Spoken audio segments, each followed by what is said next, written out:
It's so cool to be able to sit here with you and to be able to talk to you not only about this jersey, but a little bit about your journey. You mentioned it earlier. You were a professional snowboarder. Mm-hmm. How did you get into snowboarding? You said you kind of leaned away from team sports. Mm-hmm. Why was it snowboarding that caught your eye? Snowboarding, there's just something, the feeling of it. It taught me to fall down a lot. I bet. When you're learning anything, you learn, you make mistakes.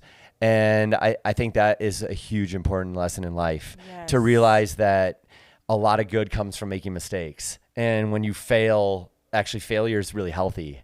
Yeah. Failure to me is really important because it can be scared to fail. It can be scary to fail, but failure actually allows you to grow as long as you don't hold the guilt inside of you, right? As long as you can overcome your failure and kind of forgive yourself and allow yourself to keep moving forward.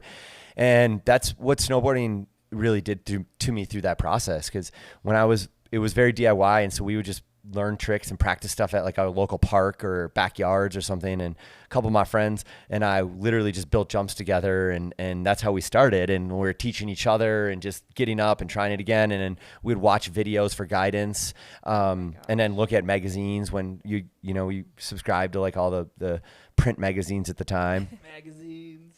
And that was one of my favorite things, like getting magazines in the mail. That was a huge thing. Like you'd wait for it every month when that magazine would show up in the mail. And then you would see like the new styles, you see the innovation, you'd see the progression. And so there's an element of not only anticipation, but also this culture that I was really intrigued by. Mm-hmm. And it wasn't necessarily the most like welcoming culture, but it made you earn your position in the culture. Like the more you practice, the better you got, the more you could refine your own style. It allowed you to kind of hold your position and be respected by your peers because they could tell you're putting in that work. Right. And I think that parallels a lot with mental health journey, right? Like we have to work hard to put in that work, and if we want to become a better version of ourselves, but we can't just expect it to happen. And that was the same thing with snowboarding. Like if I wasn't out practicing and you weren't out practicing your soccer skills, like would you be that player you want to be? And would you become that person you wanted to be to your teammates or to other people in your life, whether it's your family or your peers or and whatnot? And so, snowboarding, just from the art and the culture, and then just the falling down. But then when you would land a trick after maybe trying something sometimes 20, 30, 40 times, you would be stoked.